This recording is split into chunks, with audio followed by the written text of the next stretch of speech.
Hello my dear students, I hope that you all are doing great. आज के इस video के अंदर मैं MHI 104 के इम्पॉर्टेंट क्वेश्चंस को कवर करने वाली हूँ। तो अगर आप हमारे चैनल पे नए हैं तो चैनल को सब्सक्राइब करना बिल्कुल मत भूलना। सो गाइस, पार्ट 1 के अंदर हम जो क्वेश्चंस होंगे उनको दोनों लैंग्वेजेस में डिस्कस करेंगे। ठीक है, मतलब इंग्लिश एंड हिंदी, आप किसी भी मीडियम के बच्चे हो आप इसे देख सकते हो। उसके अलावा अगर आपको अपने जो फर्स्ट ईयर के सब्जेक्ट्स हैं, ठीक है, उनके लिए नोट्स एंड जो गेस्ट पेपर्स होते हैं उनकी रिक्वायरमेंट है। अब यहाँ पे मैं आपको बता देती हूँ कि नोट्स में क्या होता है कि जो आपके चैप्टर है ना उनकी समरी होती है, समरी वाइज नोट्स होते हैं वो। गेस्ट पेपर के अंदर आपको क्वेश्चन आंसर्स मिल जाते हैं। ठीक है, तो नोट्स एंड गेस्ट पेपर्स आपके ऑल कोड्स के हमारे पास अवेलेबल हैं, जिसके लिए आपको सिर्फ हमें व्हाट्सएप पे टेक्स्ट करना है। Okay, this is the number. इस नंबर पे आप स्कॉलरली माइंड्स को व्हाट्सएप कर सकते हो, अपने MA हिस्ट्री के नोट्स एंड गेस्ट पेपर्स को परचेज कर सकते हो। जो भी मटेरियल हम आपको प्रोवाइड करेंगे, फिर उसके अलावा आपको और कुछ नहीं पढ़ना होगा। उसमें सारी चीज़ें हमने पहले से ही कवर की हुई है, प्रीवियस ईयर एनालिसिस हो या फिर मोस्ट इंपॉर्टेंट यूनिट्स हो, सब कुछ उसमें आपको मिल जाएगा। ठीक है, और अगर आप जुड़ना चाहते हो मेरी लाइव क्लासेस से, तो लाइव क्लासेस का क्या सिस्टम है कि जो एक न्यू चैनल है हमारा, स्कॉलरली माइंड्स लाइव, ठीक है, आप क्या करोगे कि उस चैनल को आप सब्सक्राइब कर लो और जो डिस्क्रिप्शन में हमारा व्हाट्सएप का चैनल है, ठीक है, उसको ज्वाइन कर लो। तो जो क्लास होगी वो आपको इस लाइव चैनल पे क्लासेस मिल जाएंगी। क्लासेस के बारे में जो इन्फॉर्मेशन होती है कि कब कौन सी क्लास है या नहीं है, या फिर जो आपका प्लेलिस्ट के लिंक होते हैं, पूरी की पूरी प्लेलिस्ट के लिंक होते हैं, वो सारी चीज़ें कहाँ मिलती हैं? व्हाट्सएप पे मिल जाती हैं। तो ये बताने के पीछे का रीज़न ये है कि देखो, अवेलेबल बहुत कुछ है जो आप इजीली मतलब पास करने में आपकी हेल्प करेगा। फर्स्ट ईयर बहुत ही क्रूशियल होता है। अगर आप फर्स्ट ईयर में ही अच्छे मार्क्स स्कोर कर लेते हो तो सेकंड में फिर आपको इतना स्ट्रेस नहीं रहता। तो आपको कोशिश करनी है कि आपके फर्स्ट ईयर में काफ़ी अच्छे मार्क्स आ जाएं, और उसके लिए हमारा मटेरियल, हमारे वीडियोस आपके लिए वन स्टॉप सॉल्यूशन है। फिर उसके अलावा आपको कहीं और जाना नहीं पड़ेगा। इसी वजह से वीडियो के स्टार्टिंग में मेरे को ये सारी चीज़ें हर बार बच्चे को बतानी पड़ती हैं ताकि किसी से मिस ना हो जाए। ठीक है, तो हमारा जो क्वेश्चन है वो है हिंदुइज्म से जुड़ा हुआ, इस्लाम और बुद्धिज्म से जुड़ा हुआ।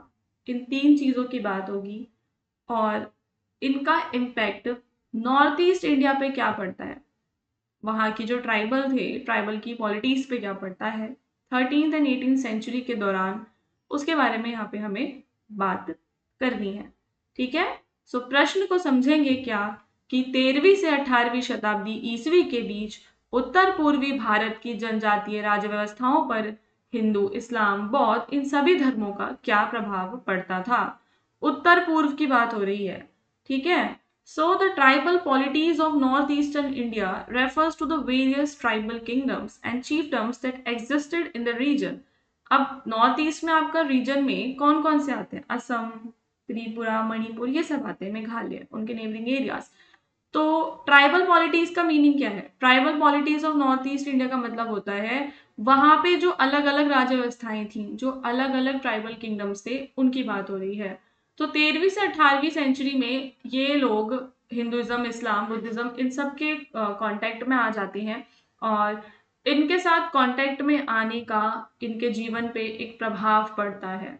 अब कांटेक्ट में कैसे आते हैं, क्या इनका बैकग्राउंड है? तो नॉर्थ ईस्ट इंडिया आज भी अगर हम देखें और उस समय भी, there were various tribal communities in the region, और ट्राइबल कम्युनिटीज के अपने कस्टम्स होते थे, बिलीव्स होते थे एंड पॉलिटिकल सिस्टम होते थे। Trade, migration, warfare, cultural interaction brought these communities into contact with major religious traditions. तो व्यापार, प्रवासन, इन सभी की वजह से ये प्रमुख धार्मिक परंपराओं के संपर्क में आ जाते हैं। इनके ऊपर हिंदू धर्म का फिर क्या प्रभाव पड़ता है उसकी बात करेंगे। ठीक है, तो हिंदू धर्म की सारी डिटेल्स फिर इस्लाम का क्या प्रभाव पड़ता है, फिर बुद्धिज्म का क्या प्रभाव पड़ता है, और कंबाइंड क्या प्रभाव पड़ता है, और फाइनली कंक्लूजन। तो इस तरीके से जब आप एग्जाम में आंसर लिख कर आओगे तो इस आंसर के अंदर आपको 20 आउट ऑफ 20 बहुत इजीली मिल जाएंगे। मैं आपको बता देती हूँ एक और बात, पता है क्या सिस्टम है कि अगर आप मेरी वीडियो देख रहे हो, सिर्फ आपके पास और कोई भी मटेरियल नहीं है, तो एटलीस्ट आप एक पतली सी कोई कॉपी, कोई पेज या कोई शीट ऐसी बना लो जहां पे आप एक क्वेश्चन जो है आपका उसे नोट डाउन करो, और उससे जुड़े हुए जो मेजर आंसर का फॉर्मेट है, किस फॉर्मेट में आंसर रहेगा, क्या क्या पॉइंट्स आने वाली हैं, वो आप नोट डाउन कर लो। तो उससे क्या होगा कि आपने एक बार पूरा वीडियो देख लिया, फिर जो आपने लिखा है उससे आपने रिवाइज कर लिया, तो इजीली मतलब आपके लिए काफ़ी चीज़ें आसान हो जाएंगी, और थोड़ा बहुत आप लिखते रहोगे तो आपकी राइटिंग की भी प्रैक्टिस होगी, क्योंकि लॉन्ग आंसर्स आपको लिखने ही पड़ेंगे। ठीक है, तो ट्राइबल पॉलिटिक्स का पूरा मीनिंग, देन उनका बैकग्राउंड बताते हुए अब हम यहाँ पे बात करेंगे कि हिंदुइज्म का क्या इम्पैक्ट पड़ता है। तो काफी सारे जो ट्राइबल रूलर्स थे ना गाइस उस टाइम पे, उन्होंने हिंदू कस्टम्स को अपनाया, रिचुअल्स को और धार्मिक संस्कारों को अपना लिया था। This help strengthen there political legitimacy. तो यहाँ से अपना जो अपने आप को लेजिट बताने के लिए, वैध, अपने शासन को वैधता प्रदान करने के लिए उन्होंने क्या करा, हिंदू प्रैक्टिसेस को अपनाया। और वैष्णव धर्म का प्रसार होता है। So the spread of Vaishnavism had a major influence. हमें कहाँ पे, असम में और मणिपुर में हमें वैष्णव धर्म का प्रसार देखने के लिए मिलता है। जैसे कि श्रीमंत शंकर देव जो हैं उन्होंने प्रमोट किए थे डिवोशनल ट्रेडिशंस को। सोशल एंड कल्चरल चेंजेस हम देखते हैं, तो हिंदू जो कल्चर था उन्होंने वहाँ पे Sanskrit tradition, literature, temple worship, इन चीज़ों की शुरुआत होने लगी ट्राइबल्स में। और जो ट्राइबल इलीट्स थे बहुत सारे, वो खुद को हिंदू सोशल स्ट्रक्चर्स के साथ आइडेंटिफाई मतलब जोड़ने लगे थे। इस्लाम की बात करें तो इस्लाम वहां पे कैसे पहुंचा था, इस्लाम गाइस पहुंचा था with traders, travellers and interaction with the neighbouring regions, जिसकी वजह से कम्युनिटीज के बीच में कल्चरल एक्सचेंजेस होते थे। तो इस्लाम मुख्यतः व्यापारियों, यात्रियों, पड़ोसी क्षेत्रों के संपर्क के माध्यम से उत्तर पूर्व भारत में पहुंच जाता है। पॉलिटिकल रिलेशंस की बात करेंगे तो जो ट्राइबल किंगडम्स थे उन्होंने डिप्लोमेटिक और पॉलिटिकल रिलेशंस मुस्लिम रूलर्स के साथ, जो बंगाल में मुस्लिम रूलर्स थे उनके साथ मेंटेन किए। These interaction influence and administrative and military practices. Islamic culture का पूरा प्रसार होता है, तो Islamic art, architecture, language, custom, इन सारी चीजों ने कई भागों में इनका प्रभाव हम देखते हैं। लार्ज स्केल कन्वर्जन हम देखते हैं तो वो लिमिटेड था। ठीक है, सो 3 पॉइंट्स आपको इस्लाम के बताने हैं। ट्रेड एंड कल्चर वाला कॉन्टैक्ट हो गया, पॉलिटिकल रिलेशंस आपने बताए, फिर इस्लामिक कल्चर का स्प्रेड भी है, आर्किटेक्चर उनका, उनकी लैंग्वेज, उनके कस्टम्स भी इस रीजन में फैल जाते हैं। और बुद्धिज्म भी भारी मात्रा में आप देखते हो कि फैलता है। बुद्धिज्म ने काफी सारी ट्राइब्स को इन्फ्लुएंस किया, स्पेशली हमें अरुणाचल प्रदेश में वो एरियाज जो तिब्बत और म्यांमार से बॉर्डर पे लगते हैं। उनकी जो टीचिंग्स थी वो मॉन्क और रिलीजियस इंस्टीट्यूशंस के माध्यम से लोगों तक पहुंची। मोनेस्ट्रीज का डेवलपमेंट हुआ, तो बुद्धिस्ट जो मोनेस्ट्रीज हैं वो बन जाती हैं important centre of learning and culture. They help preserve religious and literary traditions. Art and society पे इन्फ्लुएंस पड़ता है, तो बौद्ध विचारों ने स्थानीय कला, स्थापत्य, नैतिक मूल्यों को प्रभावित किया। पीस एंड कंपैशन के जो आइडियाज हैं वो कम्युनिटीज में इम्पॉर्टेंट थे। तो ट्राइबल पॉलिटिक्स का आप एक कंबाइंड इम्पैक्ट आप यहाँ पे देख पाओगे। सबसे पहली चीज, ट्राइबल जनजातीय राज्य व्यवस्थाओं पे क्या क्या प्रभाव पड़ता है। पहला, राज्य निर्माण को बल मिलता है। ठीक है, रिलीजियस जो इन्फ्लुएंस होता है उसकी वजह से जो ट्राइबल रूलर्स हैं वो अपनी अथॉरिटी को कंसोलिडेट कर पाते हैं। मोर ऑर्गेनाइज सिस्टम अब बनेगा। कल्चरल इंटीग्रेशन होगा, अलग अलग रिलीजन्स की वजह से एक ब्लेंड हम देखेंगे।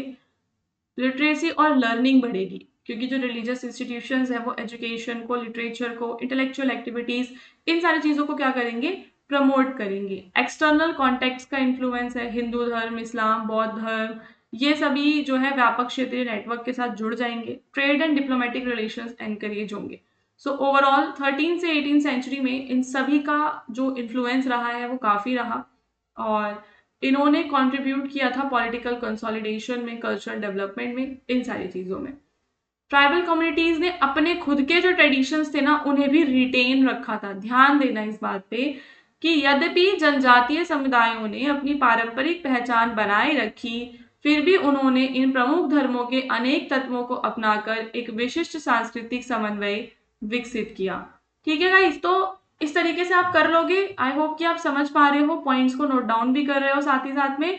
कंबाइंड इम्पैक्ट में क्या आएगा कि स्टेट के फॉर्मेशन को स्ट्रेंथ प्रोवाइड किया, कल्चरल इंटीग्रेशन और लिटरेसी एंड लर्निंग को प्रमोट किया, और बाहरी संपर्क भी हुए इनकी वजह से। ट्रेड एंड डिप्लोमेटिक रिलेशंस, जो ट्राइबल पॉलिटिक्स थी वो बड़े बड़े वाइडर नेटवर्क के साथ अब कनेक्ट हो पा रही थी।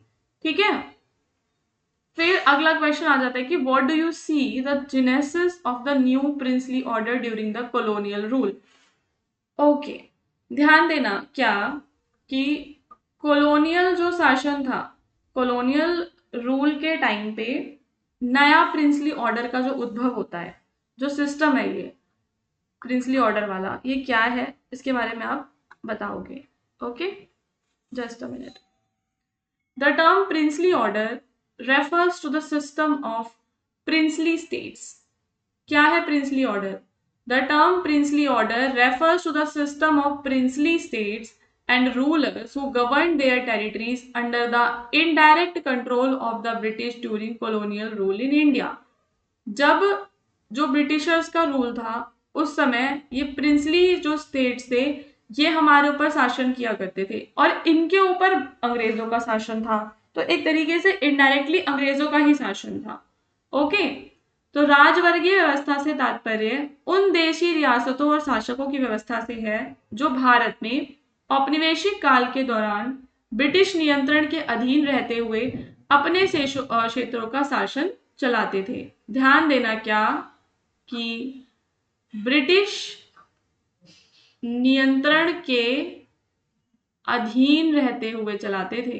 ठीक है, ब्रिटिश नियंत्रण के अधीन रहते हुए अपने क्षेत्रों का ये लोग शासन चलाते थे। These rulers enjoyed limited autonomy but accepted the British supremacy। तो इन लोगों ने क्या किया था कि ब्रिटिशर्स को सुप्रीम मान लिया था, ब्रिटिश सुप्रीमेसी को इन्होंने एक्सेप्ट कर लिया था। Okay, so before the British dominance India was divided among various kingdom. जब ब्रिटिशर्स नहीं आए थे उससे पहले हम क्या देखते हैं कि जो इंडिया है वो काफी सारे किंगडम्स में डिवाइडेड था। ठीक है, जो मुगल पावर थी वो भी डिक्लाइन कर रही थी। एक ऐसा टाइम भी आ रहा था जब लास्ट मुगल जो रूलर थे वो काफी ज्यादा कमजोर थे और ब्रिटिशर्स का दबदबा बढ़ता जा रहा था। As the British expanded their authority, they developed a system of indirect rule through princely state। तो ब्रिटिशर्स ने क्या किया था कि मुगल का तो सारा धीरे धीरे खत्म होता जा रहा था, तो प्रिंसली स्टेट्स के माध्यम से वो हमारे ऊपर शासन कर रहे थे। जो ट्रेडिशनल एम्पायर थे उनका डिक्लाइन हो रहा था, जो मुगल एम्पायर थे उनका डिक्लाइन हो गया। काफी सारे जो रीजनल रूलर्स थे उन्हें ब्रिटिशर्स से प्रोटेक्शन चाहिए थी, तो ब्रिटिशर्स इन रिटर्न उन लोगों को प्रोटेक्शन प्रोवाइड करते थे। जो ब्रिटिश है वो एक सिस्टम चलाते थे। जो पॉलिसी थी वो क्या थी? इनडायरेक्ट रूल की policy. The British prefer to govern many territories indirectly through local rulers. जो लोकल रूलर्स थे उनके माध्यम से, मतलब कि वो कोई भी जगह को जीतते थे पहले, फिर वहां से ही किसी लोकल इंसान को उठाते थे और उसे वहां का शासक बना देते थे। तो इसलिए बनाते थे ताकि वो उनकी बात सुने। This reduce the administrative cost बचती थी, पॉलिटिकल कंट्रोल भी इंश्योर होता था। अब यहाँ पे एक सिस्टम उन्होंने चलाया था जिसे हम कहते हैं सहायक संधि प्रणाली। ये जो प्रणाली है ये लॉर्ड वेलेस्ली के द्वारा इंट्रोड्यूस की गई थी। The subsidiary alliance required Indian rulers to accept British troop and protection. Lord Wellesley द्वारा शुरू की गई ये संधि भारतीय शासकों को ब्रिटिश सेना और संरक्षण स्वीकार करना पड़ता था। ध्यान रखना क्या कि जो भारतीय शासक होगा उस शासक को क्या करना पड़ेगा? ब्रिटिश जो सेना है उसका संरक्षण करना पड़ेगा। ठीक है, in return they surrendered part of their sovereignty, और इसके बदले उन्हें अपनी संप्रभुता का एक भाग भी छोड़ना पड़ता था। तो इतना समझ में आ गया आपको? 2-3 पॉइंट्स हैं। ये आपको करने हैं। Decline of traditional empires, British policy का जो पूरा एक इनडायरेक्ट रूल था वो, सब्सिडियरी अलायंस सिस्टम, फिर सर्वोच्चता का जो सिद्धांत है। तो जो ब्रिटिशर्स थे वो खुद को क्या मानते थे? As the supreme authority over all princely state. ब्रिटिशों ने स्वयं को सभी देशी रियासतों पर सर्वोच्च सत्ता के रूप में स्थापित किया। जो राजाओं ने अपने सिंहासन बनाए रखे परंतु ब्रिटिश सत्ता के वो अधीन रहे। तो डॉक्ट्रिन ऑफ पैरामाउंटेंसी, ठीक है। तो न्यू प्रिंसली ऑर्डर ब्रिटिशर्स ने कैसे कैसे फैलाया, समझ में आ रहा है। सबसे पहले जो हमारे ट्रेडिशनल एम्पायर्स थे, मुगल एम्पायर्स थे, उनका डिक्लाइन हो गया है जिसकी वजह से पॉलिटिकल इंस्टेबिलिटी आई। फिर उन्होंने इनडायरेक्ट अप्रत्यक्ष शासन की जो नीति चलाई है जिससे कि उनकी एडमिनिस्ट्रेटिव कॉस्ट भी कम हो जाती है। फिर लॉर्ड वेलेस्ली सब्सिडरी अलायंस ले आते हैं जिसमें कि भारतीय शासक को ब्रिटिश सेना की संप्रभुता को एक्सेप्ट करना पड़ता था और ब्रिटिशर्स ने खुद को सबसे ज्यादा ऊपर रखा, उनके थ्रोन्स ले लिए, ठीक है। मतलब उनको उनके थ्रोन्स तो दे दिए लेकिन खुद सबसे ऊपर रहे, थ्रोन उनसे नीचे रहा, ब्रिटिशर्स के नीचे थ्रोन होता था। और 1857 के बाद पुनर्गठन होता है। तो after 1857 the British strengthen their ties with princely rulers, the princes were treated as allies who could help maintain imperial stability. तो अब वो राजा राजा नहीं रहे, ठीक है, अब वो क्या बन गए थे? ब्रिटिशर्स के सहयोगी बन गए थे। अब हम यहाँ पे बात करेंगे कि कौन कौन से नए फीचर्स हैं जो प्रिंसली ऑर्डर में हमें देखने के लिए मिलते हैं। ओके, सो अब हम यहाँ पे फीचर्स की बात करेंगे। पहली चीज, जो प्रिंसली रूलर्स थे उन्होंने इंटरनल एडमिनिस्ट्रेशन को तो मैनेज किया था लेकिन जो खुद के फॉरेन अफेयर्स और डिफेंस से जुड़े हुए मुद्दे होते थे ना, उन पर उनका अधिकार नहीं होता था, ठीक है।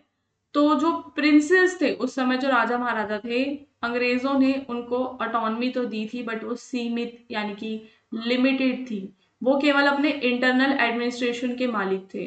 ब्रिटिशर्स उनके ऊपर निगरानी रखते थे। तो ब्रिटिश के जो रेजिडेंट्स होते थे या पॉलिटिकल एजेंट्स होते थे उन्हें अपॉइंट किया जाता था, इन प्रिंसली स्टेट्स में उन्हें नियुक्त किया जाता था और वो मॉनिटर करते थे रूलर्स की एक्टिविटीज को। क्राउन के प्रति उन्हें लॉयल रहना पड़ता था। जो प्रिंस हैं उनसे एक्सपेक्ट किया जाता था to remain loyal to the British crown. राजाओं से ब्रिटिश क्राउन के प्रति निष्ठावान रहने की अपेक्षा की जाती थी। In return their position and privileges were protected. और इन रिटर्न ब्रिटिशर्स उनकी पोजीशन को क्या करते थे? प्रोटेक्ट करते थे, उनको प्रिविलेजेस दिया करते थे, ठीक है। तो क्या क्या चीजें हम देखते हैं, क्या क्या फीचर्स थे। पहला फीचर ये था कि उन लोगों के पास जो स्वायत्ता है वो बहुत ही ज्यादा सीमित थी, आजाद नहीं थे वो इतने ज्यादा। ब्रिटिशर्स उनके ऊपर एक प्रकार का सुपरविजन यानी कि एक निगरानी उन पे रखा करते थे। उन लोगों को ब्रिटिश क्राउन के प्रति निष्ठावान रहना पड़ता था। उसके अलावा सामाजिक प्रतिष्ठा और विशेष अधिकार जो है वो प्रिंसेस को दिया करते थे अंग्रेज। उन्हें टाइटल्स, ऑनर्स मिलते थे और जिससे उनकी सामाजिक प्रतिष्ठा बढ़ती थी। आधुनिकरण के प्रयास ब्रिटिशर्स के द्वारा किए गए, ऐसे रिफॉर्म्स लाए गए एजुकेशन में, हेल्थ में, एडमिनिस्ट्रेशन में। इन प्रयासों ने क्षेत्रीय विकास में भी योगदान दिया। अब प्रिंसली ऑर्डर का क्या इंपॉर्टेंस रहा? तो इसने पॉलिटिकल स्टेबिलिटी को मेंटेन करने में हेल्प की। So the princely states help to maintain the control over the vast territories. Important है कि क्यों ऐसा हुआ, उसकी क्या इंपॉर्टेंस थी। तो पहली चीज क्या? पॉलिटिकल स्टेबिलिटी आई, प्रशासनिक सुविधा मिली। तो जो इनडायरेक्ट रूल था उसकी वजह से डायरेक्ट एडमिनिस्ट्रेशन का जो बोझ है अब वो कम हो गया था। ट्रेडिशनल इंस्टीट्यूशंस को प्रोटेक्शन मिलती थी, लोकल कस्टम ट्रेडिशंस वगैरह वो भी प्रिंसली रूल में रह पाते थे। नेशन बिल्डिंग में योगदान होता था। तो आफ्टर इंडिपेंडेंस जो प्रिंसली स्टेट से उन्हें इंटीग्रेट किया गया इंडियन यूनियन में, जिससे कि नेशन हमारा बिल्ट होता है। तो आपको पता ही होगा कि भारत में काफी सारी 500 से ज्यादा रियासतें थी जिसे हम कहते हैं, इन्हें एकजुट किया गया था भारत के अंदर। तो ओवरऑल जो प्रिंसली स्टेट्स हैं गाइस वो इमर्ज करते हैं as a result of British policy of indirect rule. Britishers ये इन्हें क्यों लाए थे? क्योंकि वो इनडायरेक्टली रूल करना चाहते थे, पुराने एम्पायर्स खत्म हो गए थे, इनके पास लिमिटेड अथॉरिटी होती थी, प्रेस्टीज होता था, बट वो हमेशा क्या रहे? सब ऑर्डिनेट रहे, ब्रिटिशर्स के नीचे ही रहे।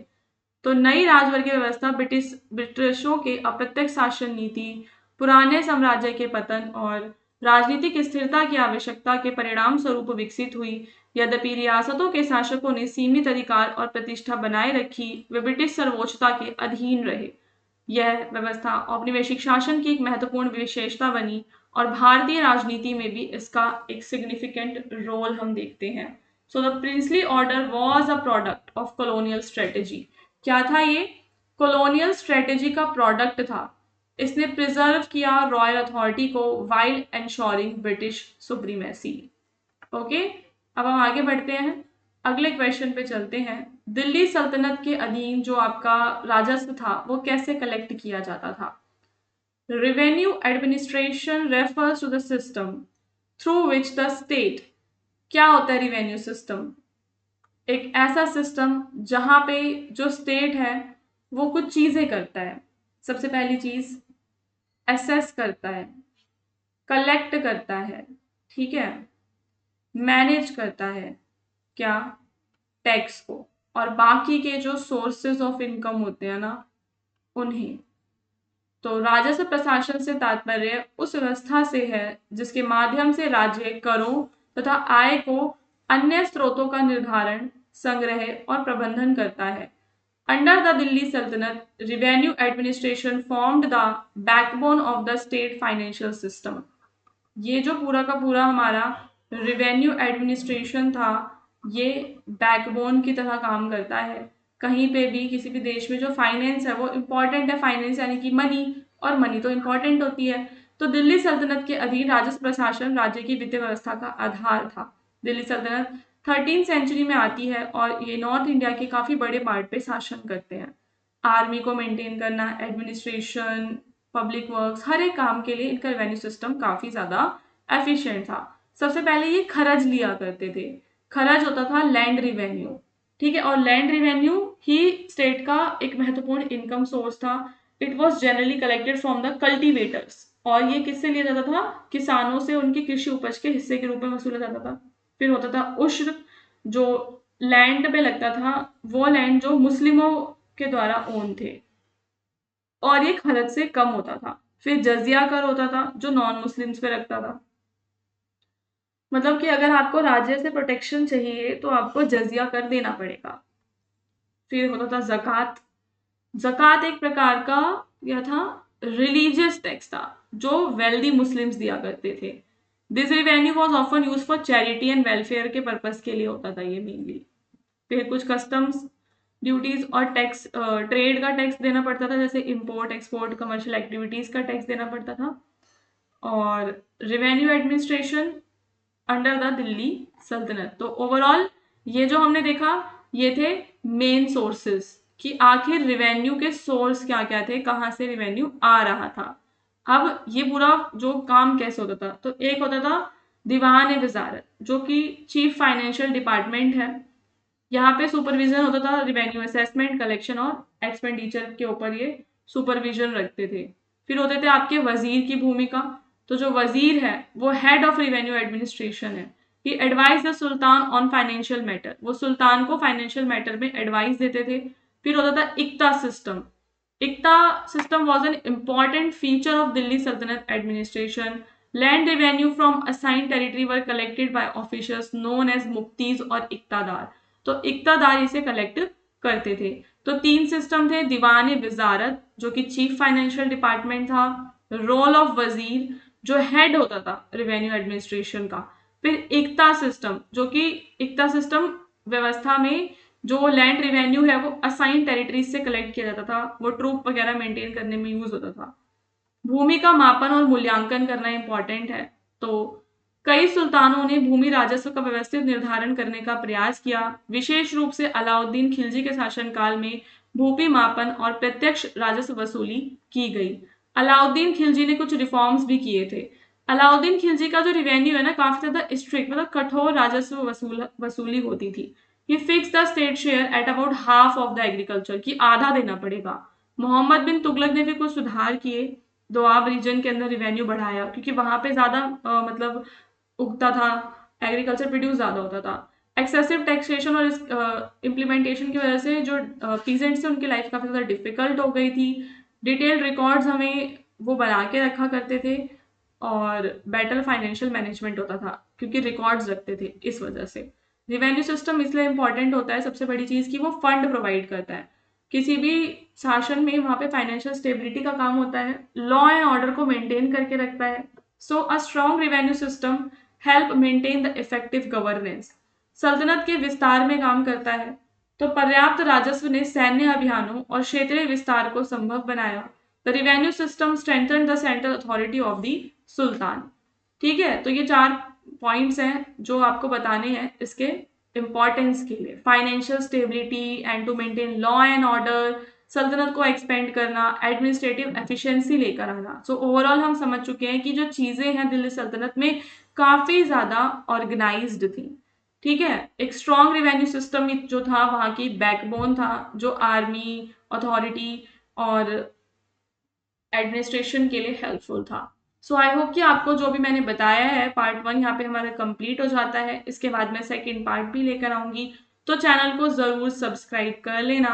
लाइव क्लासेस के लिए जुड़ जाओ स्कॉलरली माइंड्स लाइव चैनल के साथ।